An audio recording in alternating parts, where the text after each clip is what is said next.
Hello everyone. Last video में हमने transportation in plant finish किया था। इस वीडियो में हम पढ़ने जा रहे हैं ट्रांसपोर्ट इन ह्यूमन बींग्स, मतलब ह्यूमन बींग्स में कोई भी चीज़ कैसे ट्रांसपोर्ट होती है। ह्यूमन बींग्स बोलें या फिर कोई भी हम लोग एनिमल्स बोल सकते हैं, ठीक है। इस ट्रांसपोर्टेशन को एक पर्टिकुलर वर्ड दिया गया है, सर्कुलेटरी सिस्टम, ठीक। जैसे हम लोग ने प्लांट्स में पढ़ा था कि जाइलम है, फ्लोएम है, सब अपना अपना काम कर रहे हैं, अलग अलग तरह से चीज़ें ट्रांसफ़र हो रही हैं। यहाँ पर भी उसको ट्रांसफ़र करने के लिए, कोई भी चीज़ को ट्रांसफ़र करने के लिए यहाँ पे कोई जाइलम या फ्लोएम नहीं है, बल्कि यहाँ पे पूरा सर्कुलेटरी सिस्टम है। सर्कुलेटरी सिस्टम मतलब बहुत सारे ऑर्गन्स को अरेंज इस तरह से किया गया है कि वो हमारे पूरी बॉडी में सर्कुलेट करे और हर एक सेल को जो उसकी नीड है उसके अकॉर्डिंग वो चीज़ उसको पहुंचा सके, ठीक है। इस चैप्टर में देखिए हमें क्या ये सारी चीज़ें पढ़नी है, ब्लड के बारे में, हार्ट के बारे में, blood vessels, circulatory system and lymphatic system, ठीक। अगर हम बात करते हैं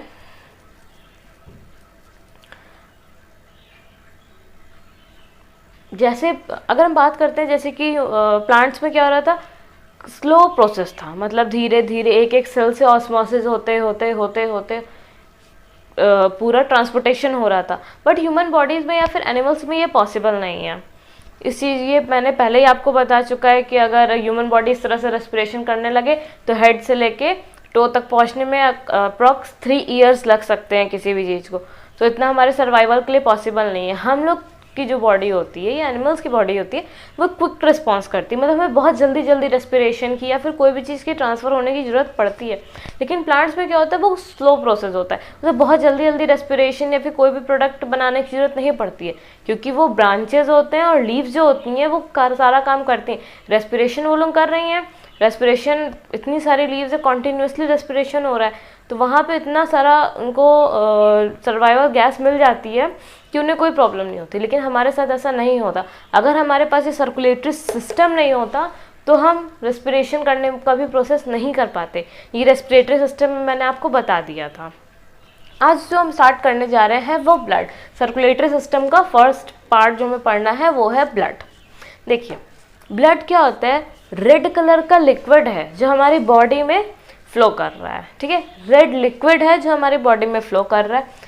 रेड कलर किस वजह से होता है, जो ब्लड का रेड कलर होता है वो होता है पिगमेंट हीमोग्लोबिन के वजह से। ये आपको हम पहले ही बताएं कि कोई भी कलर जो होते हैं, कहीं पर भी हमें कोई भी कलर दिखाई देते हैं वो सिर्फ पिगमेंट की वजह से होते हैं। वैसे ही हमारी बॉडी में जो रेड कलर दिखाई देता है वो पिगमेंट हीमोग्लोबिन HB हीमोग्लोबिन की वजह से होता है। जो ब्लड होता है वो एक तरह से कनेक्टिव टिश्यू का काम कर रहा होता है। इसके 4 पार्ट है, ब्लड को भी 4 पार्ट में डिवाइड किया गया है, RBC, WBC, plasma and platelets. अब ये चारों पार्ट्स को हम डीप डाउन स्टडी करेंगे तब समझ में आएगा ब्लड कोई भी चीज़ कैसे कैरी करता है, और फिर heart, blood vessel, circulatory system, और इसमें ये कैसा काम करता है। लिम्फेटिक सिस्टम थोड़ा सा अलग है बट सर्कुलेशन का काम करता है, इसलिए उसको भी यहाँ पे रखा गया है, ठीक है। आइए स्टार्ट करते हैं। हम लोग सबसे पहले देखेंगे प्लाज्मा क्या होता है। ब्लड का एक कंपोनेंट है प्लाज्मा, ठीक। और ये प्लाज्मा जो होता है ब्लड का लिक्विड पार्ट होता है। जो ब्लड है वो हम जब भी देखते हैं वो लिक्विड पार्ट में दिखाई देता है, रेड कलर का बस लिक्विड। जो वो लिक्विड होता है वो ही प्लाज्मा होता है। उसमें और चीज़ें मिक्स होती हैं जिसके वजह से वो हम लोग को दिखाई देता है रेड कलर का, ठीक, हीमोग्लोबिन की वजह से। तो फ्लूइड मैट्रिक्स है, मतलब एक फ्लूइड है जो कई सारी चीज़ों को आपस अपने अंदर रखा हुआ है। और 3 types of cells floating in it. जो ये प्लाज्मा है इसके अंदर 3 तरह की सेल्स फ्लोट कर रही होती हैं, जो कि है RBC, WBC एंड प्लेटलेट्स।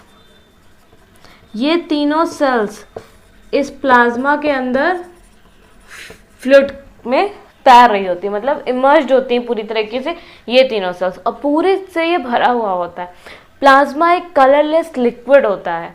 जो उसमें कलर दिखाई देता है वो इस RBC में जो हीमोग्लोबिन होता है उसकी वजह से हम लोग को दिखाई देता है, ठीक। साथ ही साथ जो प्लाज्मा है इसमें 90% तो सिर्फ वाटर होता है और 10% डिजॉल्व सब्सटेंस होते हैं। ये डिजॉल्व सब्सटेंस जो भी रेस्पिरेटरी गैस ट्रैवल हो रही होती है, प्रोटीन होता है, फूड, सॉल्ट, जितने भी डिजॉल्व सब्सटेंस होते हैं ये पूरे इसके साथ ट्रैवल करते रहते हैं, ठीक है, प्लाज्मा का बस इतना छोटा सा रोल है। इसके बाद आता है आरबीसी। आरबीसी मतलब रेड ब्लड सेल। आरबीसी में देखिए, आरबीसी का मतलब होता है रेड ब्लड सेल। आरबीसी का मतलब होता है red blood cells. Red colour किसकी वजह से होता है, पहले ही बताया है, पिगमेंट हीमोग्लोबिन। हीमोग्लोबिन पिगमेंट की वजह से इसमें रेड कलर आता है। आरबीसी का वर्क क्या होता है, carry oxygen from lungs to all part. Lungs से लेके सारे पार्ट्स तक जाना ऑक्सीजन को, ये काम करती है आरबीसी। आरबीसी क्या, एक्चुअली ये आरबीसी के पास हीमोग्लोबिन जो होता है ये ऑक्सीजन कैरी करने का काम करता है। ठीक है, जब ये ऑक्सीजन कैरी कर लेता है तो इसको ऑक्सी हीमोग्लोबिन बोला जाता है। अब बोलते हैं ऑक्सी हीमोग्लोबिन। ठीक, आरबीसी के पास होता है हीमोग्लोबिन। ये हीमोग्लोबिन ऑक्सीजन कैरी करने का काम करता है और लंग्स से सारे पार्ट में लेके जाता है। फिर वहाँ से वापस भी ये लेके आता है, जो कार्बन डाइऑक्साइड वेस्ट मटेरियल रहता है वो बॉडी से लंग्स में पहुँचाने का काम भी ये आरबीसी कर लेती है। इसका शेप कैसे होता है, सर्कुलर शेप का होता है, लेकिन उसके पास कोई भी न्यूक्लियाई नहीं होती। ठीक है, सर्कुलर शेप होता है, बस कोई भी न्यूक्लियाई नहीं होती। इसकी लाइफ स्पैन होती है 4 मंथ की। 4 मंथ की लाइफ स्पैन होती है, इसलिए आरबीसी को जल्दी जल्दी प्रोड्यूस होना पड़ता है, क्योंकि ज़्यादा लाइफ स्पैन है नहीं इसकी 2-3 साल की, सिर्फ 4 मंथ है, तो ये जल्दी जल्दी प्रोड्यूस होती है। ये प्रोड्यूस कहाँ से होती है, बोन मैरो से। अब बोन मैरो बहुत ही स्पीड में प्रोड्यूस करता है आरबीसी को। ठीक, और ये जाके डिस्ट्रॉय कहाँ होती है, स्प्लीन में डिस्ट्रॉय होती हैं ये स्प्लीन में। जो डेड सेल्स होती हैं, जो सेल्स मर जाती हैं हमारी आरबीसी की, वो जाके स्प्लीन में डिस्ट्रॉय होती हैं और बोन मैरो में नई सेल्स बनती है। इसकी लाइफ स्पैन देखिए, जो 4 मंथ मैंने बताई है, 3 मिलियन सेल्स रोज डाई होते हैं। रोज 3 मिलियन सेल्स आरबीसी के डेड होते हैं, और उसके 4 टाइम्स मतलब अप्रॉक्स 12 मिलियन आरबीसी रोज बोन मैरो प्रोड्यूस करता है। इसलिए हमें ब्लड की कमी नहीं होती है, हीमोग्लोबिन की। अगर कभी आपने देखा क्या हो कि जैसे हम लोग डोनेट करते हैं ब्लड, जो ब्लड डोनेट करते हैं 1 यूनिट 2 यूनिट जो भी हम ब्लड डोनेट करते हैं, उसकी रिकवरी उसी दिन हमारे बॉडी में हो जाती है, क्योंकि जितना हीमोग्लोबिन कम होता है वो 4 मिलियन प्रोड्यूस भी तो कर रहा है। अगर वो 3 मिलियन डाइड हुआ होगा तो उसने 12 million 4 times of the 3 million produce किया है। तो ये बहुत अच्छा रेशियो है, जिससे कि हमें ब्लड की कमी जल्दी नहीं होती है। वो सीवियर इंजरी ऐसा केस होते हैं जिसमें ब्लड की कमी हो जाती है। ठीक है, अब इसके बाद इतना है आरबीसी का काम। अब इसके बाद आता है WBC। WBC का मतलब वाइट ब्लड सेल्स या फिर वाइट ब्लड कॉर्पस्कल्स या फिर रेड ब्लड कॉर्पस्कल्स भी इन्हें बोला जाता है। Fight from infection. WBC का काम क्या होता है, इन्फेक्शन से फाइट करना। हमारी बॉडी में अगर किसी भी तरह का इन्फेक्शन हो रहा है तो उससे फाइट करने का काम ये WBC करता है। Eat germs bacteria which causes diseases, मतलब ये पैथोजेंस पे अटैक करता है। जो भी हमारे बॉडी के अंदर पैथोजेंस आ जाते हैं उन पे ये अटैक करता है, उनको ये खा लेता है ताकि वो डिसीज़ कॉज ना कर पाएँ। साथ ही साथ ये केमिकल प्रोड्यूस करता है जिसको बोलते हैं एंटीबॉडी। ठीक है, देखिए एंटीबॉडी क्या करता है, इम्यूनिटी का काम करता है। ये हमारी इम्यूनिटी इंक्रीज़ करती है। हमारी अगर इम्यूनिटी इंक्रीज़ होती है तो हमें वैसे भी बहुत सारे राइनो वायरस या छोटे मोटे ऐसे वायरसेस हैं, उनसे बीमारी से ये बचाने में हेल्प करता है। और आजकल सबसे इम्पोर्टेंट तो है फॉर द कोरोना वायरस, अगर हमें कोविड-19 से लड़ना है तो हमारी इम्यूनिटी बहुत स्ट्रांग होनी चाहिए। फिर जो WBC है उनको बोलते हैं soldier of the body. Soldier of the body इसलिए बोलते हैं जैसे कि सोल्जर्स होते हैं, वो जो भी हमारी बॉडी को या हमारे देश को नुकसान पहुंचाना होता है उनसे फाइट करते हैं। सेम काम WBC हमारी बॉडी के लिए करता है। हम सबके ब्लड में WBC पाया जाता है और वो सोल्जर की तरह वर्क करते हैं। जो भी पैथोजेंस या फिर फॉरेन पार्टिकल्स, फॉरेन बॉडी हमारी बॉडी में एंटर करने की कोशिश करती है, एंटर हो जाती है, जो हमें हार्म कर सकती है या कोई बीमारी पहुंचा सकती है, ये उनसे लड़ते हैं। इसलिए इनको सोल्जर ऑफ द बॉडी बोला जाता है। इनका शेप स्पेरिकल होता है और इरेगुलर शेप होता है। इनके पास न्यूक्लियस भी होता है और number of WBC is less than number of RBC, मतलब हमारी बॉडी में RBC ज़्यादा होता है और WBC की मात्रा बहुत क्या इसके कंपैरिजन में कम होती है। ठीक है, फिर भी ये बहुत फाइट करने में हमारी हेल्प करता है।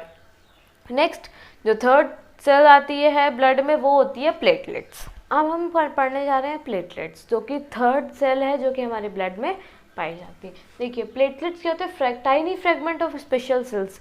ये टाइनी फ्रेगमेंट्स होते हैं कि स्पेशल सेल के, formed in the bone marrow. Bone marrow में इनका भी फॉर्मेशन होता है। डोंट हैव न्यूक्लियाई, इनके पास कोई भी न्यूक्लियाई नहीं होता। इन सबसे इम्पॉर्टेंट इनका वर्क होता है कोगुलेशन ऑफ ब्लड, मतलब ब्लड को कोगुलेट करना। आरबीसी का काम क्या होता है, ऑक्सीजन और CO2 कैरी करना body to lungs and lungs to body, ठीक है। डब्ल्यूबीसी का काम क्या था, वो फाइट अगेंस्ट इन्फेक्शन, पैथोजेंस और जितने भी जर्म्स बैक्टीरिया होते हैं उनसे वो फाइट करती हैं। फिर जो प्लेटलेट्स इनका काम होता है कोगुलेशन ऑफ ब्लड। कोगुलेट मतलब क्या होता है, देखिए जब हम लोग को कभी चोट लग जाती है, कट्स हो जाता है फिंगर में या कहीं पर भी चोट लगती है, कट होते हैं, तो वहाँ से ब्लीडिंग होती है, ब्लड आता है। वो ब्लड बाहर आता है 2-3 मिनट के बाद, वो उसको प्रेस कर देते हैं हम, या फिर वो अपने आप ही 2-3 मिनट के बाद क्या होता है वहाँ से ब्लड निकलना बंद हो जाता है। वो इस वजह से होता है क्योंकि वहाँ पे ये प्लेटलेट्स प्रेजेंट होते हैं। जब कभी कट होता है, जिस जगह पे कट होता है वो वहाँ के ब्लड को कोगुलेट कर देती है, मतलब जो सबसे आउटर लेयर में ब्लड फ्लो कर रहा होगा वहाँ पे एक पतली सी फिल्म बना देती है, ठीक, ताकि वो वहाँ पे ब्लड कोगुलेट हो गया, मतलब जम गया, ठीक, वो ब्लड जम जाता है। उसके बाद ये ब्लीडिंग होने से रोकती है ताकि ब्लड लॉस ना हो।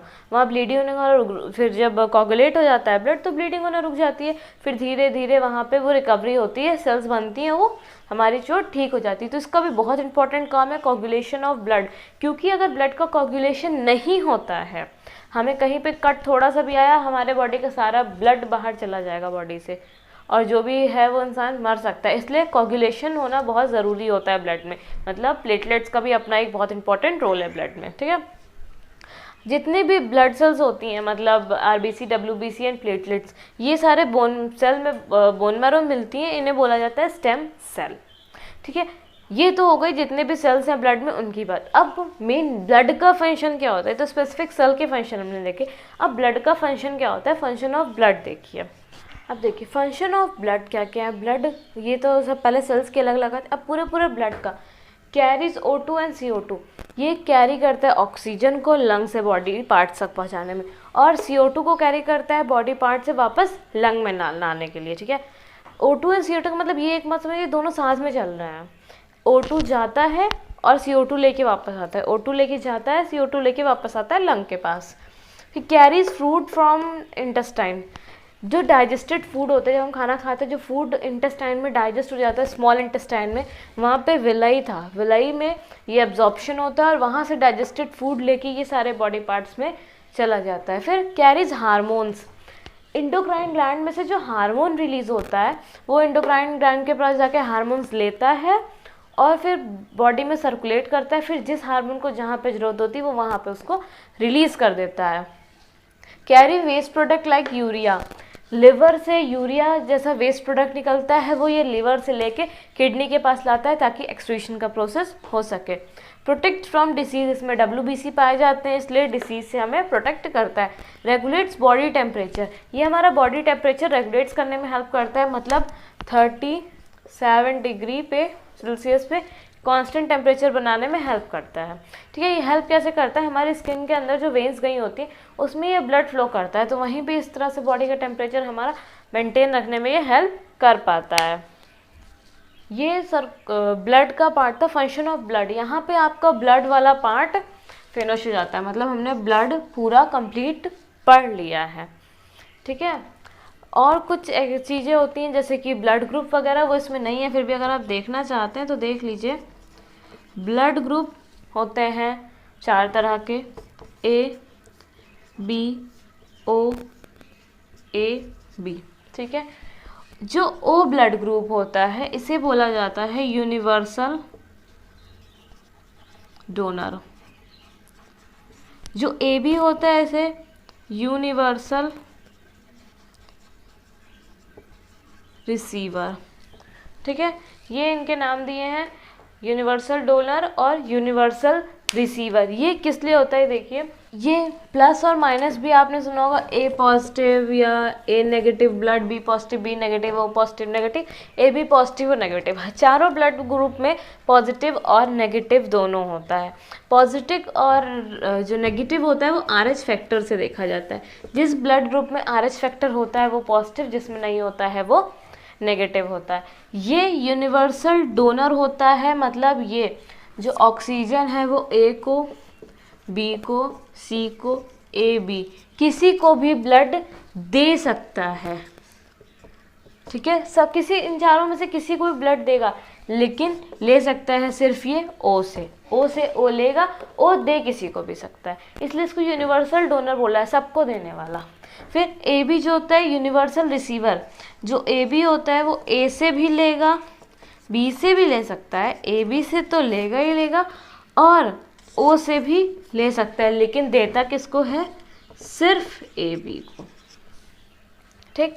इसलिए इसको यूनिवर्सल डोनर और यूनिवर्सल रिसीवर का नाम दिया गया है, ठीक। अब ब्लड खत्म होता है, इसके बाद हम मेन ह्यूमन सर्कुलेटरी सिस्टम या फिर हम लोग हार्ट के बारे में पढ़ते हैं, ठीक है। कि ब्लड के बाद हम पढ़ने जा रहे हैं हार्ट, जो कि सर्कुलेटरी सिस्टम का बहुत बहुत इंपॉर्टेंट पार्ट है, ठीक।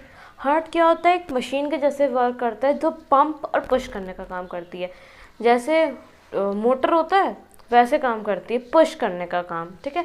जैसे कूलर वगैरह में मोटर लगा के वाटर को पूरे में फ्लो करवाया जाता है, पुश करवा के, सेम वही काम यहाँ पे हार्ट करता है।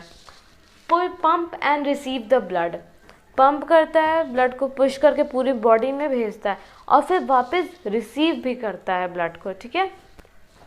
फिर हार्ट इज रफली ट्रायंगुलर इन शेप, रफली ट्रायंगुलर शेप का होता है, हमारे चेस्ट कैविटी के सेंटर में प्रेजेंट होता है, हल्का से टिल्ट होता है लेफ्ट के साइड में, ठीक। ये कार्डियक मसल से बना होता है। कौन सी मसल्स, हार्ट में जो मसल्स पाई जाती हैं उन्हें हम कार्डियक मसल्स बोलते हैं। ह्यूमन हार्ट के 4 चैम्बर होते हैं, ह्यूमन हार्ट में 4 चैम्बर होते हैं, मतलब अगर ये हार्ट है तो इस तरह से इसके पास 4 चैम्बर होंगे। अब ऊपर के 2 जो चैम्बर होते हैं उनको आर्ट्रिया बोला जाता है, और सिंगुलर मतलब सिर्फ इसकी या इसकी बात करें तो आर्ट्रियम। लोअर 2 चैम्बर जो ये वाले चैम्बर है इनको वेंट्रिकल्स बोला जाता है। डायग्राम देखिए हार्ट का कैसे होता है, कैसे उसमें ब्लड आता है और कैसे जाता है, मतलब वर्किंग ऑफ हार्ट। अब देखिए हम स्टार्ट करने जा रहे हैं ह्यूमन सर्कुलेटरी सिस्टम में हार्ट। ये हार्ट का डायग्राम है, कैसे वर्क करता है हार्ट, ये देखिए। सबसे पहले इसमें 4 चैम्बर है, first, second, third and fourth chamber heart होता है ह्यूमंस का, तो ये 4 चैम्बर्स है। ये लेफ्ट का पोर्शन है, ये है राइट का पोर्शन, ठीक है। लेफ्ट में left atrium first chamber, left ventricle second chamber, right atrium third chamber, और राइट वेंट्रिकल ये है 4th चैम्बर। जो ग्रीन कलर की बॉर्डरिंग दिख रही है ये है पेरिकार्डियम, जो कि एक प्रोटेक्टिव लेयर होती है, ताकि जब ये जो वेंट्रिकल्स हैं पंप करते हैं तो यहाँ पे फ्रिक्शन ना हो, या आपस में टकरा ना जाएं। ये बीच में जो ब्लू लाइन दिखाई दे रही है ये होता है सेप्टम, ये लेफ्ट और राइट पार्ट को डिवीजन करने में हेल्प करता है, ताकि लेफ्ट और राइट आसानी से अलग अलग रहें। ये जो मेन आर्टरी होती है अरोटा, और इधर है मेन वेन है ये वेना कावा। देखिए जो पल्मोनरी वेन है, यहाँ पे होता क्या है, पल्मोनरी वेन से ब्लड आ रहा है लेफ्ट आर्ट्रियम में। लेफ्ट आर्ट्रियम जैसे फिल होता है V1, जो वॉल्व V1 है ये ओपन हो जाता है और लेफ्ट वेंट्रिकल में ब्लड जमा होने लगता है, और ये बंद। अब ये पूरा जैसे फिल होता है, ये प्रेशर देखता है कि V4 ओपन है वॉल्व, तुरंत ही V4 की तरफ चल देता है और एरोटा से होते हुए ये बाहर चला जाता है। ये पल्मोनरी वेन आई कहाँ से है, ये लंग से आई है, और ऑक्सीजनेटेड ब्लड लेके आई है। Oxygenated blood left atrium, left ventricle, V4 से होते हुए अरोटा, अरोटा से अब ये जाएगा कहाँ, बॉडी में, लेकिन लंग्स में ये नहीं जाएगा, ये बॉडी पार्ट्स में जाएगा एक्सेप्ट लंग्स। अब इधर देखिए राइट साइड में आइए, तो क्या हो रहा है राइट साइड में, राइट आर्ट्रियम है, राइट आर्ट्रियम से ब्लड आ रहा है। ये ब्लड कहाँ से आ रहा है, ये बॉडी से आ रहा है, बॉडी ऑर्गन से ये ब्लड आया right atrium, right ventricle. V2 बंद हुआ, यहाँ जैसे फिल होगा ये देखा V3 वॉल्व खुला है, ये V3 की तरफ भागेगा, पल्मोनरी आर्टरी से बाहर निकलेगा और लंग्स के पास जाएगा। इस तरफ जो ब्लड आया वो डीऑक्सीजनेटेड था, मतलब इसके पास ऑक्सीजन की कमी थी। अब ये लंग्स के पास गया, लंग्स से ऑक्सीजन लेगा, वापस पल्मोनरी वेन से वापस इधर से left atrium, left ventricle, V4 aorta, body में गया।